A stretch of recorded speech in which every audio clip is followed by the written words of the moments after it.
Helena via seu universo ruir em plena vista de todos. Seu esposo, Ricardo, desfilava com a nova amante como se ela fosse uma conquista. O que ele ignorava era que a humilhação daquela noite seria a sua própria. A celebração corporativa estava em seu momento de maior efervescência.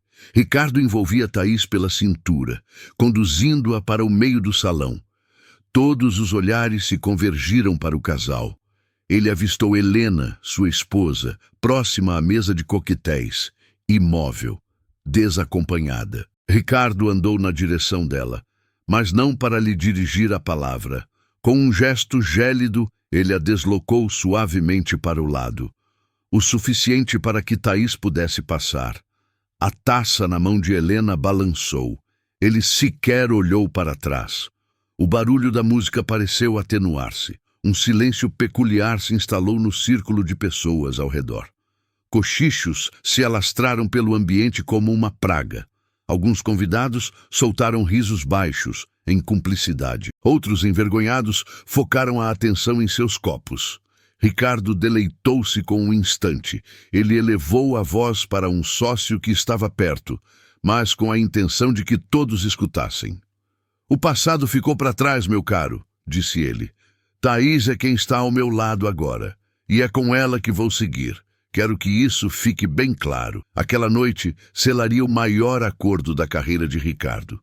A fusão de sua companhia. Seu sócio, um homem mais velho, se aproximou. "Ricardo, este não é o local apropriado", ele murmurou. "Concentre-se nos negócios." Ricardo exibiu um sorriso gélido. "Eu estou sempre focado nos negócios, e esta noite eu sou o assunto principal. Ninguém vai se esquecer de mim." Ele se virou triunfante, buscando o olhar magoado de Helena, mas não o achou. Do outro lado do salão, uma cena o deixou paralisado. Helena não estava chorando. Pelo contrário, ela sorria. Um sorriso sincero. A seu lado, havia um homem, alto, distinto. Ele sussurrava algo em seu ouvido, e ela gargalhava, uma risada que Ricardo não escutava há muitos anos. O sorriso de Ricardo se desfez. Seu semblante, antes vitorioso, converteu-se numa expressão de choque e cólera. A noite mal havia começado. A fúria de Ricardo era uma fera enjaulada. Cada olhar na festa, cada cochicho, soava como uma punhalada em seu ego. Ele, o epicentro das atenções daquela noite, transformara-se em motivo de chacota. A imagem de Helena sorrindo para outro homem ardia em sua memória. Ele sentia a necessidade de destruir aquela cena, de apagar aquele sorriso. Thaís tentou segurar seu braço. "Ricardo, não faça isso", ela pediu, com a voz repentinamente vacilante. Ele a repeliu com um gesto ríspido, sem nem mesmo fitá-la. A mensagem era nítida. Ela era um adorno, e adornos não dão ordens. Ele avançava com passos firmes, cada pisada ecoando como uma sentença no piso brilhante. O som da festa pareceu se distanciar enquanto ele atravessava o ambiente. A multidão se abriu para sua passagem. Todos antecipavam seu destino. O embate era iminente. E seria público. Ele parou bem em frente a Helena. O aroma do perfume dela, uma fragrância que ele não conhecia, o enfureceu ainda mais. Sua voz era um rosnado contido. "Que brincadeira de mau gosto é essa, Helena?" O homem ao lado dela, Felipe, continuou impassível. Seus olhos serenos cruzaram com os de Ricardo por um instante. Não havia provocação ali, apenas uma análise fria. Helena não se intimidou, não desviou o olhar. Pela primeira vez em anos, ela o encarou como uma igual. "Brincadeira?" ela repetiu, com a voz firme, sem hesitação. "Não, Ricardo. Isto aqui é a vida real." A plateia ao redor estava em completo silêncio. A música era apenas um ruído de fundo. O verdadeiro show acontecia ali. Ricardo deu uma risada forçada. "Vida real? Você desaparece por semanas e me aparece aqui com... Quem é este? Um amante? Você teve a audácia de trazer seu amante para a minha festa?" Ele gesticulou, a mão trêmula de raiva. Queria que todos ouvissem. Queria expô-la como a infiel. a descontrolada. Helena permaneceu serena. Era essa calma que o desmontava. Ela deu um passo à frente e o círculo de espectadores se adensou. Ricardo, por favor, não passe mais vergonha, disse ela, num tom quase maternal. E aquilo o machucou mais do que um grito. Quero que conheça o Felipe. Ricardo bufou, preparado para humilhar o homem. Mas Helena prosseguiu. Ele é o meu advogado. Estamos acertando os pormenores do nosso divórcio. A palavra divórcio caiu como uma bigorna no silêncio. Comentários se espalharam de imediato. O rosto de Ricardo empalideceu. Mas o golpe de misericórdia ainda estava para vir. Mas talvez, continuou Helena, a voz firme como metal, você o reconheça do trabalho. Felipe é o analista financeiro-chefe do Grupo Almeida. Ricardo sentiu o chão sumir sob seus pés. O Grupo Almeida era a corporação que ele estava prestes a adquirir. O motivo daquela celebração. Nesse exato instante, como se tivesse sido invocado, o próprio Sr. Almeida, um homem de cabelos grisalhos e olhar afiado, aproximou-se. Ele passou por Ricardo como se ele fosse parte da decoração. Estendeu a mão para Felipe. Felipe, que prazer revê-lo. Seu relatório inicial foi excepcional. Mudou toda a nossa abordagem. Em seguida, senhor. Almeida voltou-se para Helena e sorriu. Dona Helena, é uma honra conhecê-la. Por fim, ele lançou um olhar a Ricardo. Um olhar de puro desdém. Um olhar que comunicava. O jogo terminou. O mundo de Ricardo girou. Aquele homem. O homem que sorria para sua esposa, o homem que ele tentara intimidar, era a peça-chave para seu império, uma peça que ele acabara de descartar. Ele olhou ao redor, buscando algum tipo de amparo. Não viu nenhum. Thaís estava a vários metros de distância, com uma expressão de pânico. Ela o encarava como se ele fosse um desconhecido, um fracassado. Os sócios de Ricardo, que antes o ovacionavam, agora o fitavam com espanto. Seus olhares eram sentenças de morte para seus negócios. Eles assistiam ao acordo de suas vidas virar pó pela arrogância de um único homem. Ricardo estava só, absolutamente só, no meio daquela gente. O rei fora destronado em seu próprio palácio. Ele olhou para Helena, para o brilho da vitória em seus olhos, e compreendeu que aquilo não era o fim. Era só o início de sua derrocada. Mas um homem acuado é capaz de qualquer coisa. A adrenalina da humilhação se converteu num veneno gelado nas veias de Ricardo. Ele não estava liquidado. Ele jamais estaria liquidado. Um rei acuado não deixa de ser rei. Apenas se torna mais letal. Ignorando os olhares de todos, ele retornou até Helena. Sua expressão era uma máscara de calma assustadora. Ele não a tocou. Apenas se inclinou e sussurrou em seu ouvido, a voz tão baixa que somente ela pôde escutar. Precisamos ter uma conversa. Agora.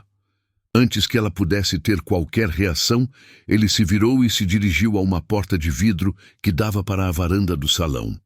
Era uma ordem, não um pedido. Um último vestígio de autoridade que ele sabia que ela, por costume, ainda acataria. Por um instante, Helena hesitou. Felipe pousou a mão em seu ombro, um gesto de advertência silenciosa. Mas ela negou com a cabeça. Precisava encarar aquilo sozinha. Ela o seguiu. A porta de vidro se fechou, abafando os ruídos da festa. O ar noturno estava gelado. As luzes da cidade cintilavam lá embaixo, alheias ao drama. Ricardo não observava a paisagem. Ele a encarava, os olhos ardendo de ódio. Você se acha muito esperta, ele começou, com a voz rascante. Contratou um advogado, fez amizade com o Almeida. Belo espetáculo. Mas você se esqueceu com quem está lidando. Ele deu um passo, invadindo o espaço pessoal dela. Eu te construí, Helena. Cada vestido que você veste, cada joia. Fui eu que paguei por tudo. E posso te destruir com a mesma facilidade. Helena ergueu o queixo. O seu dinheiro não me intimida mais, Ricardo. Ele riu, um som cruel que rasgou o ar da noite. Não estou falando de dinheiro. Dinheiro é para principiantes. Estou falando de reputação. Estou falando de segredos. Ele se inclinou ainda mais, o rosto a centímetros do dela. Estou falando do seu pai. O corpo de Helena se retesou. O nome do pai era uma ferida antiga que ela mantinha oculta de todos. O que tem o meu pai? Ela indagou, a voz subitamente frágil. Ricardo sorriu, ciente de que encontrara a brecha em sua armadura. As pessoas acham que ele foi à falência, uma fatalidade, mas nós dois sabemos a verdade, não é? Sabemos do desvio de verbas, do dinheiro que ele subtraiu dos sócios antes de morrer. Uma história sórdida, uma que mancharia o nome da sua família para sempre. As luzes da festa vistas através do vidro pareciam distantes. Os convidados eram meras silhuetas, mas ela sentia o peso de seus olhares. A mão de Helena tremeu. Ricardo percebeu. Eu tenho os documentos guardados há anos, uma pequena apólice de seguro. Você vai voltar para aquele salão agora. Vai dizer ao Almeida que houve um engano, que está passando por problemas emocionais. Vai pedir desculpas, ou eu distribuo uma cópia para cada jornalista desta cidade amanhã cedo. Pela primeira vez naquela noite, o autocontrole de Helena fraquejou. O ar pareceu mais denso. Ela olhou para o salão, para Felipe e o Sr. Almeida, que a observavam, apreensivos. A vitória estava tão perto. Agora, a aniquilação era uma ameaça concreta. Ricardo a segurou pelo queixo, forçando-a a olhá-lo nos olhos. A decisão é sua, querida. A sua vitória. Ou a honra da sua família. A ameaça de Ricardo pairou no ar gélido e a mente de Helena viajou no tempo. A imagem da varanda se desfez, substituída por outra noite chuvosa, anos atrás. A noite em que seu mundo desabou pela primeira vez. Ela estava no escritório de Ricardo, o cheiro de couro e madeira impregnando o ar. Tinha acabado de descobrir o segredo do pai, a verdade por trás da falência. As lágrimas embaçavam sua visão, o fardo da vergonha a sufocava. Ricardo não a confortou. Sentou-se à sua frente impassível e deslizou uma pasta sobre a mesa de mogno. Eu sei de tudo, ele disse, a voz uma mistura de seda e veneno. Eu posso fazer isso sumir. Ninguém jamais saberá. Ela o olhou, uma esperança desesperada nos olhos. Ele sorriu. Contanto que você se lembre a quem pertence, sua lealdade agora é minha. Naquele momento, seu polegar tocou um anel simples de prata em seu dedo, uma joia que fora de sua mãe. Seu pai o havia entregado a ela. Para se lembrar de onde vem a sua força, ele dissera. A recordação daquelas palavras, a sensação do metal frio em sua pele, foi como uma centelha na escuridão. A imagem se partiu e ela estava de volta na varanda, o vento frio no rosto. Sua mão, instintivamente, se fechou em punho. O anel ainda estava ali. O anel de prata parecia aquecer em sua pele. Era uma peça de metal frio, mas para Helena era uma âncora. A lembrança de sua mãe, a força que ela simbolizava, emergiu como uma maré, afogando o medo que Ricardo tentara plantar. A fragilidade em seus ombros se dissipou. Ela se aprumou e sua nova postura pareceu surpreender Ricardo.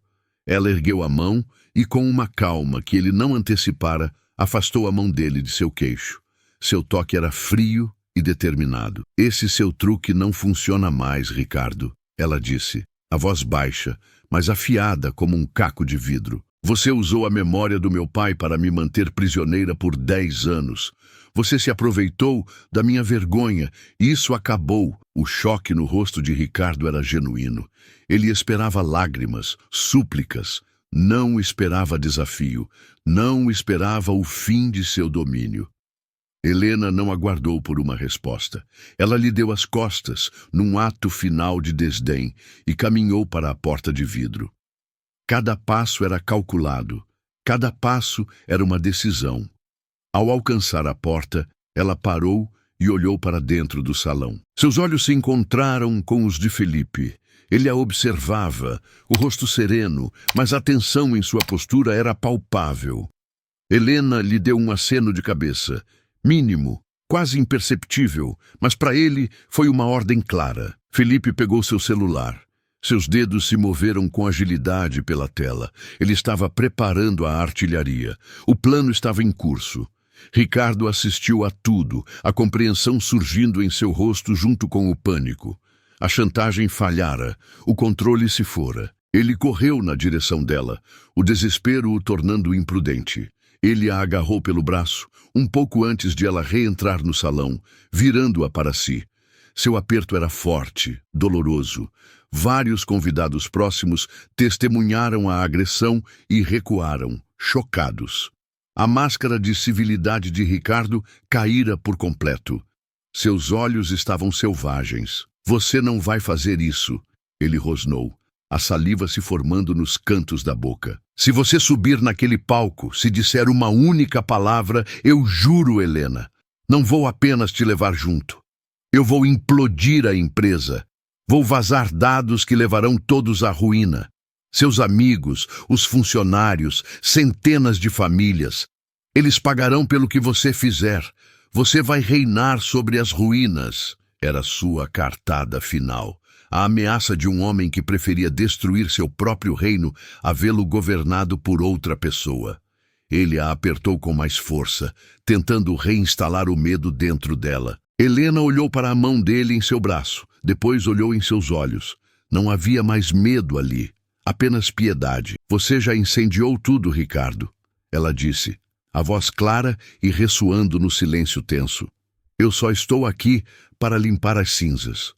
Com um puxão firme, ela se libertou de seu aperto e deu um passo para dentro do salão. O embate final estava prestes a começar, na frente de todos. Helena cruzou o salão. A massa de convidados se abriu para ela. Seus passos eram o único som num ambiente que de repente emudeceu. Cada clique de seu salto no mármore era um prego sendo cravado no caixão da reputação de Ricardo. Ele a seguia, alguns passos atrás, gesticulando, a boca se movendo em silêncio, como um ator num filme antigo. Ninguém olhava para ele. Todos os olhos estavam nela. Felipe caminhava a seu lado, não como um protetor, mas como um parceiro, seu rosto uma máscara de profissionalismo. Eles não foram para uma mesa, foram direto para o pequeno palco montado para o discurso da fusão. Um organizador do evento, desnorteado, tentou interceptá-la. Senhora, o presidente já vai discursar. Felipe simplesmente ergueu uma mão e o homem parou, intimidado pela autoridade silenciosa. Helena subiu os 2 degraus, parou atrás do púlpito. O microfone estava ativo. Ela respirou fundo. O som de sua respiração ecoou pelo silêncio sepulcral. Ela olhou para a audiência, para os rostos chocados, curiosos, ávidos por drama. Boa noite, disse ela. Sua voz, amplificada, era perfeitamente calma, gélida. Meu marido, Ricardo, subiria aqui para falar sobre o futuro promissor de sua empresa. Mas antes de olharmos para o futuro, precisamos esclarecer algumas mentiras sobre o passado. Ricardo, finalmente alcançando o palco, tentou tomar o microfone dela. Seguranças, tirem essa mulher daqui, ela está tendo um surto. Mas ninguém se mexeu. E então, o telão gigante atrás de Helena, que exibia o logo da empresa, piscou. A tela ficou escura por um segundo e depois uma imagem surgiu. Era um extrato bancário. Um nome se destacava, Thaís, e uma quantia, centenas de milhares de reais. Um murmúrio geral percorreu a multidão. Antes que pudessem digerir a informação, a imagem mudou. Um e-mail de Ricardo para um gerente de banco. As palavras eram inequívocas. Preciso que esta transferência seja sigilosa. Use a conta de despesas de marketing. A imagem seguinte era uma foto. Thaís sorrindo ao lado de um carro esportivo novo. A data da foto era do dia seguinte à transferência. A evidência era visual, direta, incontestável. Uma maré de celulares se ergueu na plateia, as telas brilhando na penumbra, todos gravando. O som de cliques e flashes começou a estalar. A humilhação de Ricardo agora seria digital e perene. Ele pegou o microfone do organizador. É mentira! Tudo forjado! Ele gritou, a voz esganiçada pelo pânico. Ela é uma mulher doente e vingativa. Não acreditem nela. Mas sua negação soava vazia, desesperada. Helena nem sequer olhou para ele. Fez um sinal para Felipe. Uma última imagem apareceu no telão. Era o detalhe de uma transferência específica recente. Então explique esta, Ricardo, disse Helena, a voz cortando o alvoroço. Feita na semana passada, para a compra de um apartamento, com o dinheiro que deveria ter sido usado para pagar o 13º de seus funcionários. Um grito de revolta veio de um grupo de gerentes no fundo do salão. Ricardo olhou para a tela, olhou para os rostos na plateia. Não havia mais curiosidade ali, apenas desprezo. Ele abriu a boca para falar, mas nenhum som saiu. O silêncio que se seguiu foi mais pesado que qualquer grito. O rosto de Ricardo, pálido sob as luzes do palco, era o de um homem assistindo ao próprio afogamento. A acusação sobre o dinheiro dos funcionários foi a gota d'água, e então a primeira onda da avalanche o alcançou. Senhor Almeida, que observava tudo com uma calma glacial, caminhou até a beira do palco. Ele não precisava de microfone. Sua voz, forjada em salas de reuniões hostis, projetou-se com uma autoridade inquestionável. Em nome do Grupo Almeida, ele anunciou, cada palavra uma martelada. Qualquer negociação com este homem, ou com sua empresa, está permanentemente cancelada. Ele fez uma pausa, olhando diretamente para Ricardo. Nós não fazemos negócios com ladrões. Os sócios de Ricardo, que estavam paralisados no meio da multidão, pareceram acordar de um transe. O pânico se transformou em fúria. Um deles, o mesmo homem que o havia alertado no início da noite, gritou: "Você nos quebrou, Ricardo! Quebrou a todos nós!" A segunda onda veio de onde ele esperava lealdade. Thaís. Seus olhos, antes cheios de admiração, agora refletiam puro pavor. Ela viu seu futuro de luxo, status virar fumaça. Com a descrição de um animal fugindo de um predador, ela começou a se afastar. Puxou o chale caro sobre os ombros, virou-se e andou, quase correu para a saída. Um bracelete de diamantes, presente de Ricardo, soltou-se de seu pulso e caiu no chão com um tilintar quase inaudível. Ela nem sequer olhou para trás. O abandono foi sua condenação. Mas a onda final foi a que o aniquilou. A porta principal do salão se abriu e 2 policiais fardados entraram. Não eram os seguranças do evento, eram a lei. Eles caminharam pelo salão com passos firmes, o caminho se abrindo à sua frente. Eles não olhavam para os lados. Seu destino era o palco. O destino era Ricardo. Foi nesse momento que ele desmoronou. A visão dos uniformes, a finalidade de tudo aquilo, despedaçou o que restava de sua arrogância.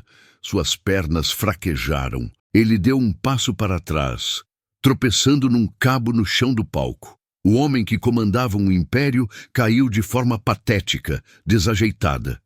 Ele aterrissou de joelhos. O som de seu corpo batendo na madeira foi encoberto por uma nova onda de som da plateia. Risadas. Alguém começou a aplaudir, um aplauso lento e sarcástico, que foi seguido por outros. Ricardo permaneceu de joelhos, o rosto entre as mãos, e começou a soluçar. Um choro alto, desesperado, o som de um homem que perdeu tudo em público da maneira mais humilhante possível. Os celulares continuavam gravando, capturando sua completa desintegração. A justiça não fora apenas feita, estava sendo transmitida ao vivo. Helena não assistiu aos policiais levantarem Ricardo do chão. Ela não se permitiu o prazer de ver o rosto dele manchado de lágrimas enquanto era conduzido para fora do palco como um criminoso qualquer. Aquela cena já não lhe pertencia. Sua missão estava cumprida. Ela se virou e o barulho de zombaria da multidão pareceu se afastar, substituído por um silêncio respeitoso. O ódio coletivo por Ricardo deu lugar a uma admiração hesitante por ela. Felipe a esperava ao pé da escada do palco. Ele estendeu a mão e ela a aceitou. O aperto era firme, um gesto de parceria, não de salvamento. Quando ela pisou de volta no salão principal, algo inesperado aconteceu. Um dos gerentes que Ricardo havia roubado, um homem de meia idade com um olhar cansado, começou a aplaudir. Era um aplauso solitário, mas forte. Então, uma das esposas dos sócios, que antes a havia ignorado, juntou-se a ele. Em segundos, o aplauso se espalhou como um incêndio, preenchendo o salão. Não era um aplauso por vingança, era um aplauso por coragem. Pessoas se aproximaram dela. Um velho amigo da família, que havia se afastado por lealdade a Ricardo, tocou seu ombro. "Me perdoe", foi tudo o que ele disse. Outros vieram, oferecendo palavras de apoio, de desculpas. Eram os mesmos rostos que uma hora antes haviam sido cúmplices de sua humilhação. Agora, eles buscavam sua aprovação. Sr. Almeida foi o último a se aproximar. Ele a olhou com um respeito profundo. "Dona Helena", ele disse, a voz grave, "esta noite a senhora demonstrou a força e a integridade que esta empresa desesperadamente precisa. Foi uma honra testemunhar." Ele apertou a mão dela. Naquele momento, a dignidade dela, que Ricardo tentara reduzir a pó, foi totalmente restaurada. Não pela vingança, mas pela verdade. Ela assentiu, uma gratidão silenciosa em seus olhos, e caminhou em direção à saída, sem olhar para trás. 6 meses depois, o sol da manhã entrava pelas janelas panorâmicas da sala da presidência. Era o mesmo escritório de onde Ricardo governava seu império, mas o trono agora era ocupado por outra pessoa.